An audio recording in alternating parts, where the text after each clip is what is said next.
Hey, it's Uncle Joe with Uncle Joe Hikes. We're up here at Bear Creek, which is in the Cohutta. And I'm finally getting back to the Cohutta. We're gonna do the Bear Creek Trail. It is a loop. I don't know that we'll do the loop. The loop actually comes out right back there, and we're gonna go in right here. This also takes us up to the Cohutta Trail, so we'll be on the Cohutta for a few minutes. But yeah, it's been a long time since I've been on this trail, but it's a beautiful trail, so let's go see.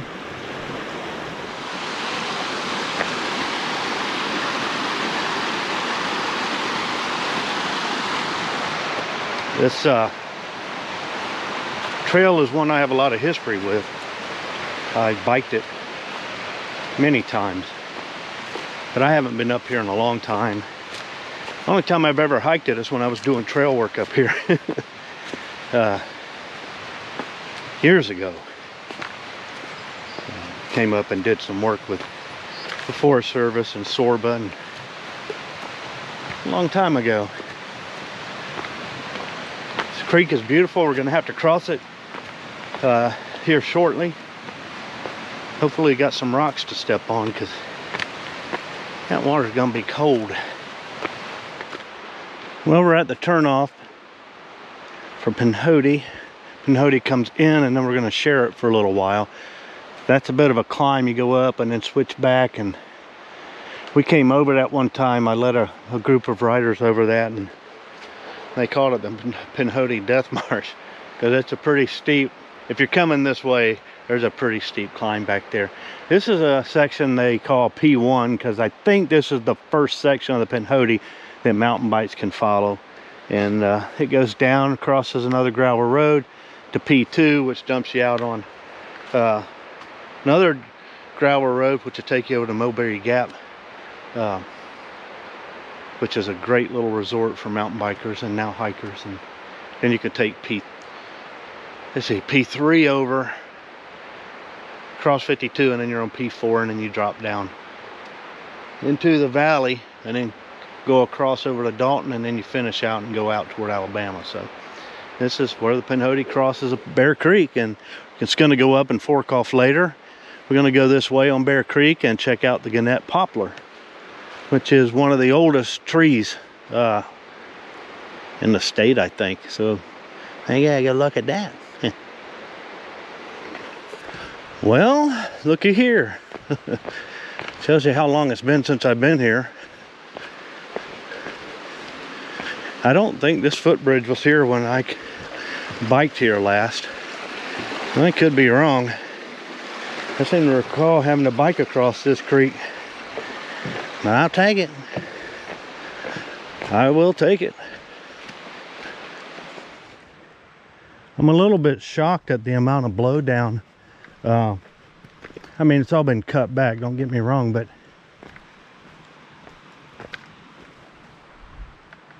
just the number of trees.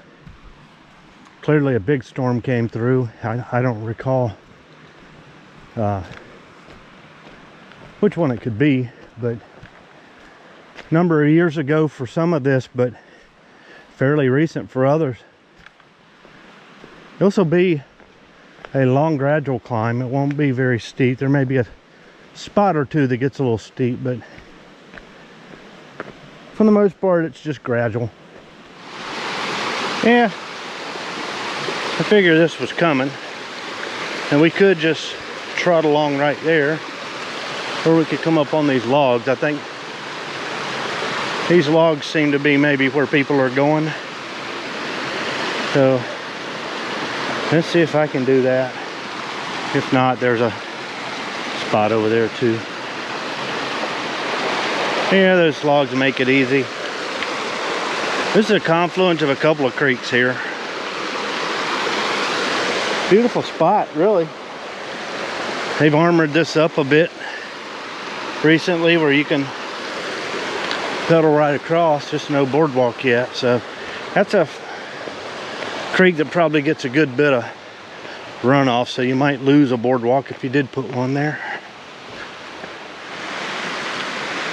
Most of this trail is just old logging road bed. but it's had so much foot traffic and bike traffic over the years that, you know, there are places where the trail bed is considerably lower than where the road bed was. So it's got kind of a single track feel to it, you know, in that regard. The back cut kind of betrays its previous life, I guess.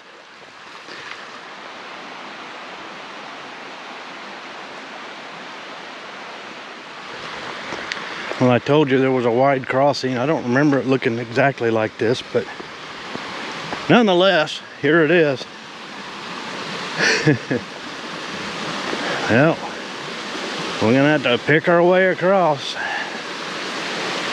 Much easier on a bike, that's for sure. Well, that was no fun. I came across on the other side of that log. Just came through, traversed that log, and then came across this. But that's a long step right there. Guy in a mountain bike came over and I saw him do that. He kind of lost his pedaling as he came across. And it kind of forced. Makes you wonder if there might be a better spot over here actually, but not really. It is what it is. We'll worry about that when we come back. After I've forgotten all about it, it'll show up. Well, there it is. I think a piece may have fell out of the top at some point. But that's the Gannett poplar.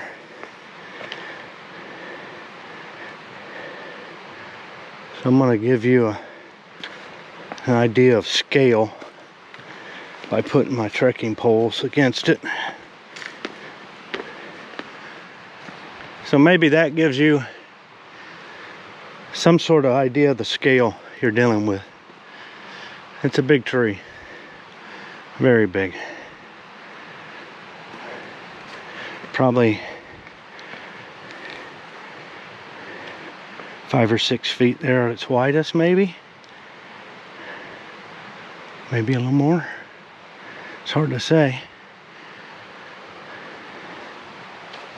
Years ago, when we were doing trail work out here, I don't even think these rails were even here at that time. There's a picture out there somewhere.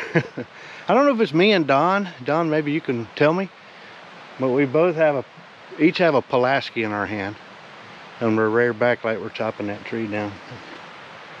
We thought it was funny, but cutting down the tree would not be funny. It was just a joke. So yeah, I had to light me up for it. I was young and stupid. I had to be like in my 30s. But yeah, it's a big, beautiful tree. It's very surreal coming here. Most of this blowdown I'm looking at has been since I was here last, which granted it's probably been 8 at the short, 10 at the most, maybe even a little longer. It's been a long time since I've been here. It's just surreal. Anyway, we're here where the Pinhoti splits. And I remember this being, of course, I usually come up here and when there's greenery. I remember this being like heavily wooded, but so much seems to have come down. But that goes and then cuts across the other side of the loop and then makes its way on up to its terminus on the way up on sort of across the Cohutta. Well, as luck would have it, we have another very wide creek to cross.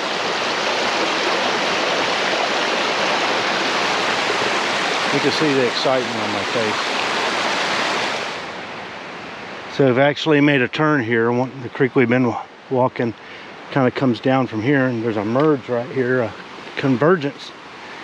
And a great little flume.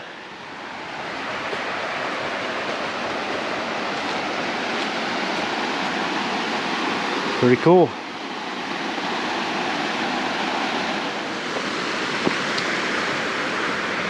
I had all but forgotten about this switchback. Big tree come down there.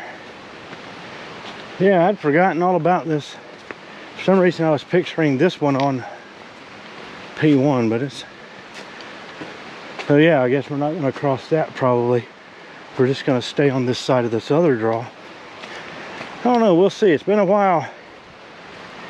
Been a while. Yeah, he came up and up and up out of that creek bottom. That was considerably quieter up here. It's nice to be in this section here where it's not nearly as much blowdown. A little bit more like it used to be.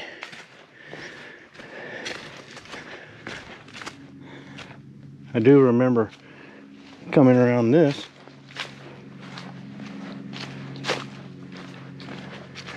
We're actually descending a little bit here for a little break in the climbing.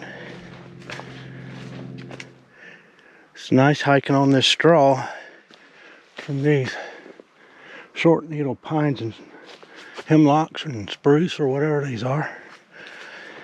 Rhododendrons are sad. Leaves are pointing downward. That means it got cold last night for them. They're all sad and droopy. Well, we're going to turn this corner and get into some sun. How about that? It's been a little bit off and on today. Looking up, there's lots of blue though. It's supposed to have been overcast, so I'll take it. The trail's definitely taken on a more lush look as we came out of that creek bottom. So much had gotten blown down or blowed over down there. Those steep side slopes, you know, on each side of the creek, and all those draws, you know, make for a place, I'm sure, for the wind to really move as it comes across and up the hill. So who knows? It's nice to get into some old standing timber and rhododendrons, even though they are a little sad today. And you're gonna get a lot sadder coming into the week. Supposed to get down to single digits. Whew. There's another memory. I'd forgotten all about this spot. Kind of opens up.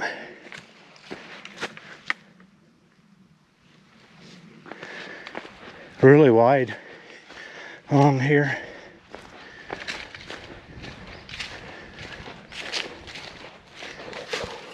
I'm not usually one to hike mountain bike trails.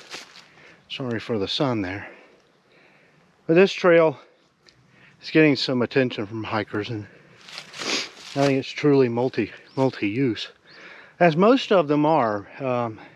If it's traditionally mountain bike like Bull Mountain and Bear Hair up above it, Turner Creek, stuff like that, that's sort of a mix of mountain and horse trail, though the horse trails have their own sections.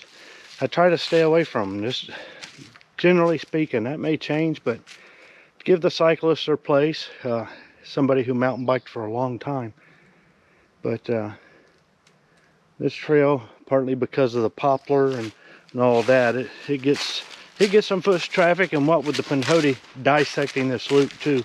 So that's what it is. But it's a good trail. It's really wide through here. You can really see that this was a logging road.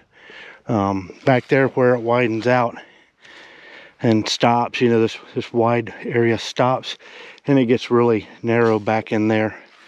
But up here, it's pretty wide. Kind of betrays its history. You know, you see all that blowdown back there. It's been cut. I'm sure the Forest Service did some of that. They have a lot of work days where volunteers come out. And the LOJ, which is now the Northwest Georgia Mountain Biking Association, joins in on some of that. And also does a lot on their own. So big thanks to those guys. They do it all along the Pinhoti through here, really going all the way over across the other side of Dalton. So big thanks to them. Well, we've popped out on the loop here. I guess just a little maybe camp spot there. The loop goes that way, and we'll come back down, hit part of that. So I recall, there's a good bit of that has a lot of weeds, which this time of year would be nice because it'll be gone. But anyway, we're going to take the spur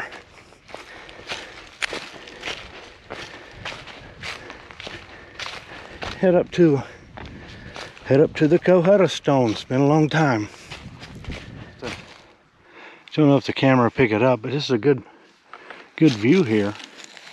You can see way over there.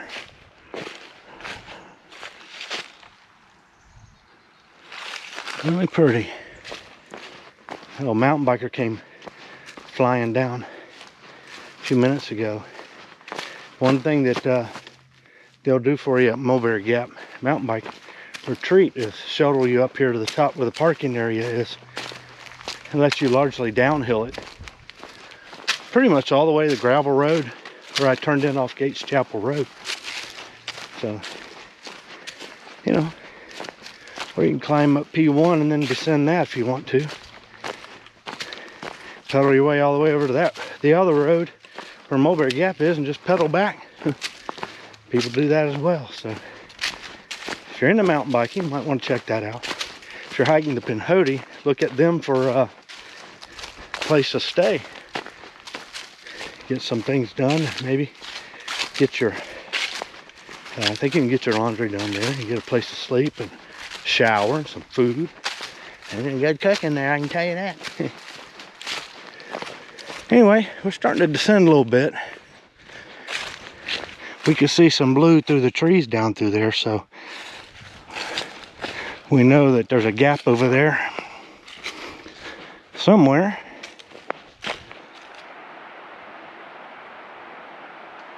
You can hear the creek cascading there. We can just start to see the road through the trees too.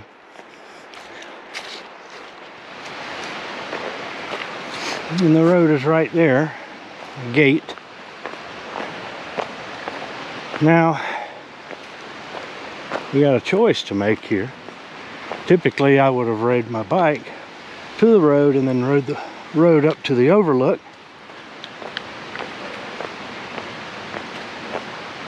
There is a trail, however. And of course, we got to cross here. That's pretty cool. So yeah, Bear Creek Spur, Bear Creek Loop. That'll take you on over the road. We're gonna go ahead and take the trail. It's gonna be a little steep getting up there to the parking area. There's a small parking lot up there. But we're hikers, right? A little bit of ice.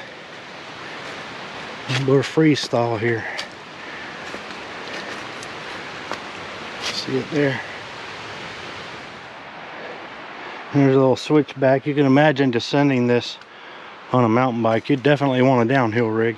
And then you got to make a hard left as soon as you do. Drop off that root, hard left.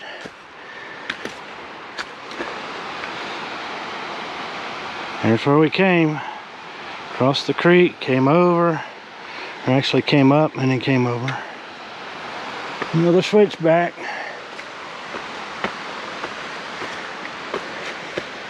And some more ice. So we're paralleling the road. It goes back around and makes a loop. You can actually see two sections of the road here. We're just kind of hugging the road. So we make our way up this single track. Well, we made it up here to the upper lot. We just came in from there. You can see here the way we came. We actually came up, joined the Pinhoti, did all of this, and then came over to here. We're going to head back and probably take the upper loop. I don't know if I'll take the whole loop around or if I'll just come in on Pinhoti here.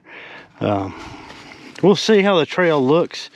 I know that that's an old road bed that was very much overgrown, so it may have a lot of dead weeds in it. I just don't know. The one time I did it, which was so long ago, that's the way it was. It just wasn't as much fun. You could do it and you were descending most all of that, so it was kind of fun.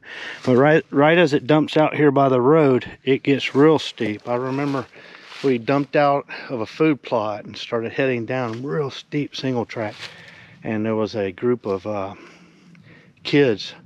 I don't know if it was Boy Scouts or what, but they were, I think, coming up, if I remember. Maybe they were descending, and we came right up on them. And they didn't have a whole lot of room to stand, as I remember, as we came by. So very apologetic on our part, trying to, hey, we're sorry, you know, we just didn't expect anybody to be on that.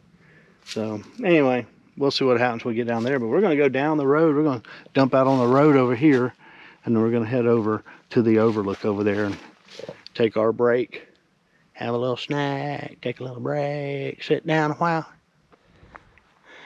So that goes up to Potato Patch, where it tees, and you take a left to go over to Lake Conasauga, and you take a right to go further into the Cohutta. Well, there's our view, and there's our stones. You always call these the Cohutta stones. You can see all the way around here. It's a crazy view.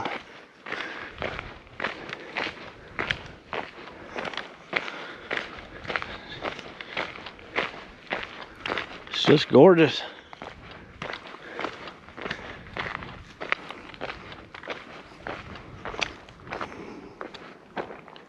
I've been doing some work down there. There may be some logging going on, I don't know. Hard to say. But yeah, this is all the southern end of the Cohutta here. You can see out there's been some mining. See a little bit of smoke too, so there could be some whatnot going on down there. I believe that might be the valley heading out across to Dalton. And that may be Fort Mountain, but I'm not real sure. Somebody correct me. Anyway, it's a beautiful view nonetheless. You can hear a plane in the distance. You can hear some kind of machinery way down. I can hear some beeping. It's weird to be up here and hear that sort of thing though. You know, this was always so remote to me, but I guess in the grand scheme of things, it's not as remote. Nothing is as remote as you think it is, especially in the east. I mean, I can see, you know, homes and stuff across there. When you're making your way out, I think it's 52 that goes across toward Fort Mountain, you can see a lot as you get closer over toward Fort Mountain. You can see a lot of turnoffs into homes and stuff like that. So sounds like we got a car coming down here, so there, yeah, what are you gonna do?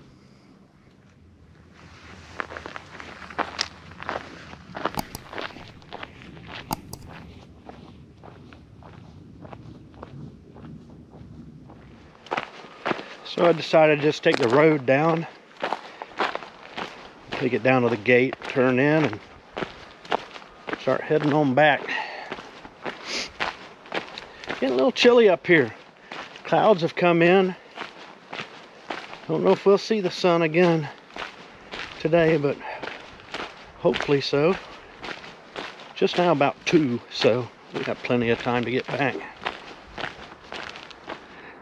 It's a little hard to tell through the trees, but you actually see the road go out, turn, and come back. So you've got like 3 different sections of road here. And you'll see it over here. We can see where it comes out and then turns and then goes that way. So yeah, lots of zigzagging on the road. We don't have very far to go. It's down here into this turn. It's going to go down a good bit more yet, I believe, and then drop and then do a hairpin, and right there should be our gate. All right, we leave our hairpin here. You can see the trail over there we got to get to. Make our way around this gate. This creek is just gorgeous. Beautiful. All right, hikers and bikers. Well, we've been working our way down to this turnoff here.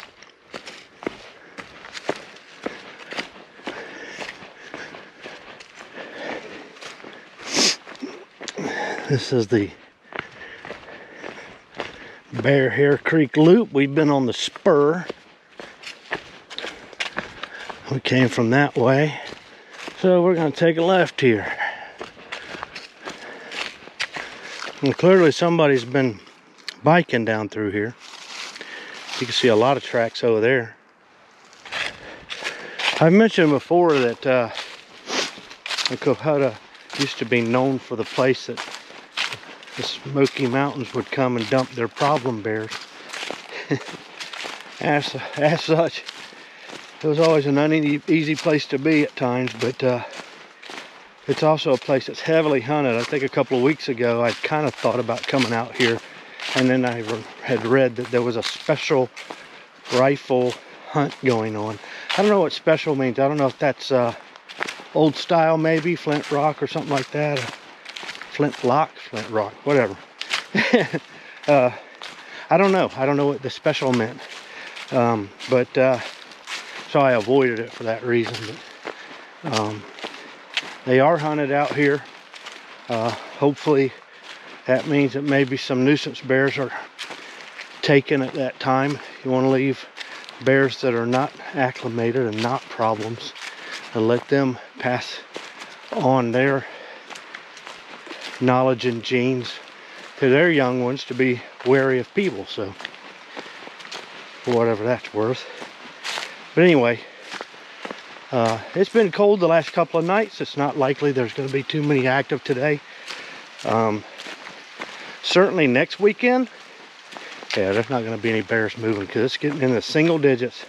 They're going to want to be sleeping, much like us. So anyway, we'll keep moving here. We can see we got to go all the way around. So got to take the long way. You can see some ice right there. So it's cold. It don't feel cold to me at all.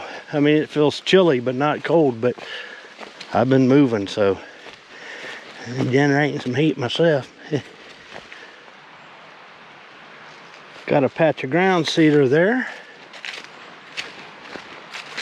We're working our way around. Pretty cleared out right here. Looks like we got a little bit of a climb here.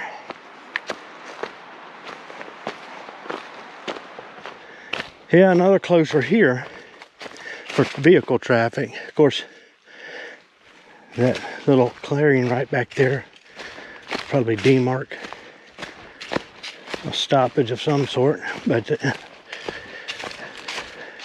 yeah. They opened this stuff up. Of course, the gate was already closed back there at the road, but they would use this sort of thing for fire mitigation, and I'm sure they use some of this for getting back in here, for getting equipment to get blow down, clear it out and cut, and things like that. So across the way we can see this is going to come up and then over, but there's also a split there. That might be our Pinhoti split. I don't know. It's definitely a split though. We'll find out here directly. Well, we're at that split, and as you can see, ain't a whole lot to it. Old roadbed going up that way. We're heading down this way. We can see our blaze over there. Yeah, this would be a bit of a prominent feature to be that Pinhoti split, because I'm expecting that to be a narrow single track trail that's going to split off. We'll find out. We will. If you look through the trees there, where that creek is, you can see a trail. You can see it coming down and hooking around here. So, I would guess that's probably the Pinhoti, but I don't know. No, I don't think that's Bear Creek. We wouldn't be getting this close to it. Well, you can see whitewater. And there's our Pinhoti markers. I don't know why that's on that tree, because you're not on the Pinhoti over there, but I believe you're on the Pinhoti this way. And it will split off again here in a bit. So I think that trail over there is what I saw. So we'll find out down here if that splits off from us or if that's what we're gonna hike. I would have thought it would have already come into us. I mean, it's really strange how everything kind of just winds around. But when you're following the contours of these slopes, that's kind of the way it is, you know. I mean, it makes sense, but it's also kind of freaky. You talk about precarious. Look at that.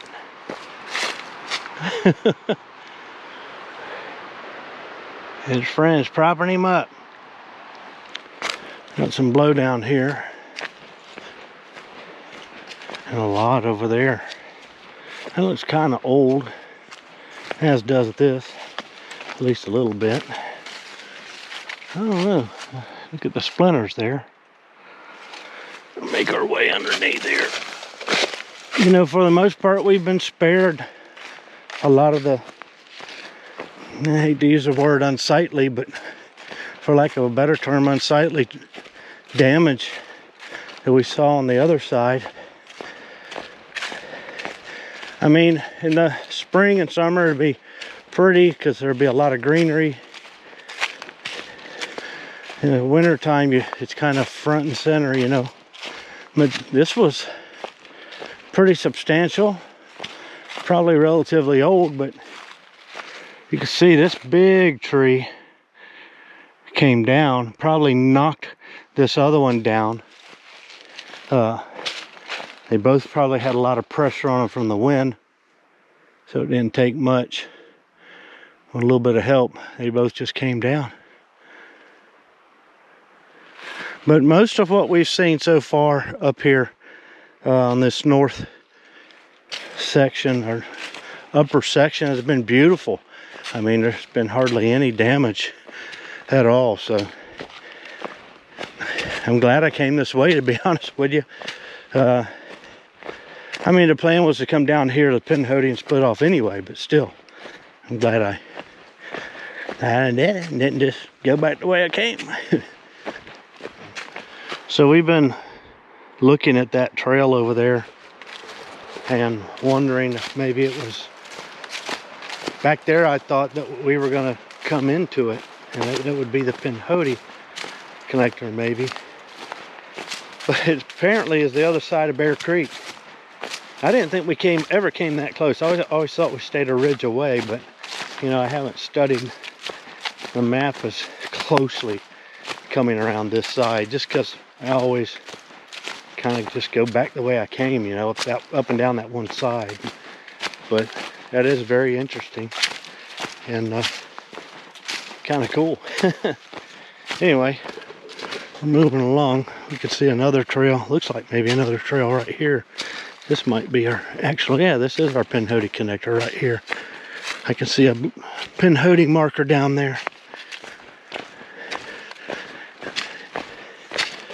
Yep, there's a sign right there. So now the question is, do I head on down the Pinhoti and connect over to Bear Creek, which is just right over there? Somebody had to go scratch that off. I don't know why. People suck. Well, we know that's the Pinhoti because on one of the back sides of one of those trees over there, I could see a pinhoti blaze. You can see a pinhoti blaze right there too. Though that wouldn't mean anything. One on the other side of one of these trees would. But anyway, there's our connector. You know what? This trail is looking good. I mean, I was afraid there was going to be a whole bunch of stuff like this in the trail. But people have been using it and beating it out good. So let's just finish the loop proper, and we'll leave that section of the pinhoti for another time. I've been toying with the idea of coming and doing a big section of it through here. I've been down P1 and P2 plenty of times on the bike. I've never been up on the pinhoti up at this side, so I wouldn't mind going up. Maybe start up at the road up here above where we dumped out earlier and just take the pinhoti all the way. Maybe all the way Mulberry yet. Anyway, yeah, we're gonna stick with this loop and do the loop proper. See how it goes. Someone can correct me, but I think that's another poplar tree right there. That's a big one. I'm sure that's well over 100. That other one down there, I'll have to look it up, but I believe it's over 200 years old. And this is what I remember a lot of this trail being like, which probably clearly wasn't fair, because a lot of what we did back there was beautiful. So I seem to recall there being a lot more of that, but thankfully no. And of course winter has a lot to do with that. So I wasn't completely insane. You can imagine in the summertime that being fairly thick, and it was coming up that hill a little bit too. You can see it here as we make our way across. This is taking us right across this thicket. So yeah, this is kind of how I remember. Now it looks like somebody has created an alternate path over here on the outside maybe. I don't know, what do you think? That feels like it's an alternate path, and I'll take that. Well, the rest of this I have to be done with the iPhone. And this is the clearing. I called it a food plot. I seem to recall it being bigger, but at least being a little different. But anyway, here's our turn. We make our way. Yeah, I remember this a little differently, but it's been a long time since I've been here. I apologize for the shakiness. I don't know how or even if I'm going to get any stability out of the iPhone, so we'll see how this goes. You can see how we're dropping here, dropping quickly. This is going to put us right down into this side slope here. This is the way I remember, and I remember coming down this, moving a fairly good clip, coming up on that row of kids. There ain't a whole lot you can do, as you can see. You know, I'm coming down this slope, and I'm thinking to myself, man, a lot of this doesn't even look familiar, and it seems to be taking a lot longer. Well, you're on foot.